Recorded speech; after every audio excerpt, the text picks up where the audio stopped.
पुढची बातमी पाहूयात। महानगरपालिकांच्या निवडणुकांच्या प्रचाराचा शुभारंभ आदित्य ठाकरेंच्या नेतृत्वात पार पडणार आहे। त्यामुळे आता प्रत्येक पक्ष आता या महानगरपालिकांच्या निवडणुकांना लागलेला आहे। संभाजीनगर निवडणुकीच्या हालचालींना सुद्धा आता वेग आलेला आहे।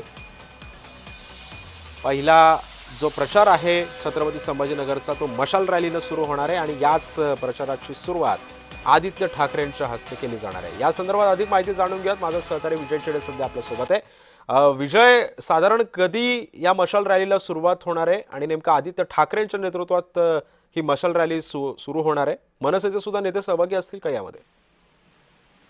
नक्कीच जर पाहिलं छत्रपती संभाजीनगर मध्ये महानगरपालिकेच्या निवडणुकीच्या अनुषंगाने आता आदित्य ठाकरे आज छत्रपती संभाजीनगर मध्ये आहे आणि सायंकाळी 6:30 वाजता छत्रपती संभाजीनगरच्या क्रांती चौकातून आता मशाल रॅलीला जी आहे सुरुवात होणार आहे। यामध्ये मनसेचे काही कार्यकर्ते देखील समावेश होणार आहे। सध्या जर पाहिलं छत्रपती संभाजीनगरमध्ये मनसेला मोठा धक्का बसल्याचं आपल्याला पाहायला मिळतोय, कारण प्रकाश महाजन यांनी देखील आज शिवसेनेमध्ये प्रवेश करणार आहे। त्याचबरोबर जिल्हा अध्यक्ष सुमित खांबेकर यांनी देखील शिंदेच्या शिवसेनेमध्ये दोघा ठाकरे बंधूंची युती झाल्यानंतर प्रवेश केला होता। त्यामुळे छत्रपती संभाजीनगरमध्ये शिवसेनेला मोठा फटका आहे, परंतु आज आदित्य ठाकरे छत्रपती संभाजीनगरमध्ये आहे। काही कार्यकर्ते जे आहेत ते देखील या रॅलीमध्ये सहभागी होऊ शकतात। 6:30 वाजता या रॅलीला सुरुवात होणार आहे। छत्रपती संभाजीनगरच्या क्रांती चौकातून ही रॅली जी आहे ती सुरुवात होणार आहे। त्यानंतर गुलमंडीपर्यंत ही रॅली असणार आहे। यामध्ये ठाकरे सेनेचे आणि महाविकास आघाडीचे कार्यकर्ते देखील उपस्थित राहू शकतात असा अंदाज जो आहे तो वर्तवला आहे। कारण सध्या जर पाहायला गेलं तर महायुती आणि महाविकास आघाडी या दोघांमध्ये मोठी चढाओढ असल्याचे पाहायला मिळते।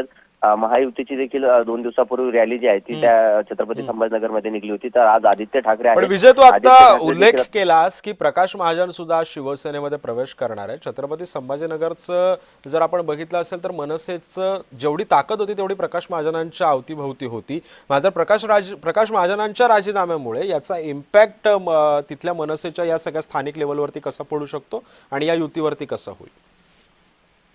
नक्कीच पाहिले जर प्रकाश महाजन हे मनसेचे मुख्य नेते या परिसरामध्ये समजले जाते। मराठवाड्यामध्ये त्यांचं चांगलं नेतृत्व होतं आणि अनेक पदाधिकारी जे आहेत ते देखील त्यांच्या संपर्कात होते। त्यांनी काही दिवसापूर्वी मनसेच्या कार्यकारिणीचा जो आहे तो राजीनामा देखील दिला होता। आज ते शिंदे शिवसेनेमध्ये प्रवेश देखील करणार आहे। त्यामुळे आता मनसेला या ठिकाणी मोठी पोकळी जी आहे ती निर्माण झालेली आहे। ती पोकळी भरून काढण्यासाठी आता मनसेला छत्रपती संभाजीनगर असेल किंवा मराठवाडा असेल या भागामध्ये मोठी ताकद निर्माण करावी लागणार आहे। कारण मनसेचं नेतृत्व जे आहे ते आता कुठेतरी छत्रपती संभाजीनगरमध्ये संपल्याचं पाहायला मिळतंय। त्यामुळे आता ठाकरे बंधूंची युती जी आहे ती झालेली आहे। यामध्ये काही कार्यकर्ते आहेत ते मनसेकडे अद्यापही ठाम असलेच पाहायला मिळतात। मात्र अनेक काही कार्यकर्ते जे आहेत ते शिंदेच्या शिवसेनेमध्ये जाण्याची पसंती दिली तर काहींना भाजपमध्ये जाण्यासाठी पसंती दिलेली आहे। त्यामुळे ठाकरे बंधू जे आहेत ते एकत्र आले तरी छत्रपती संभाजीनगरमध्ये मनसेचा याचा फायदा होणार नसल्याचं बोलले जात आहे।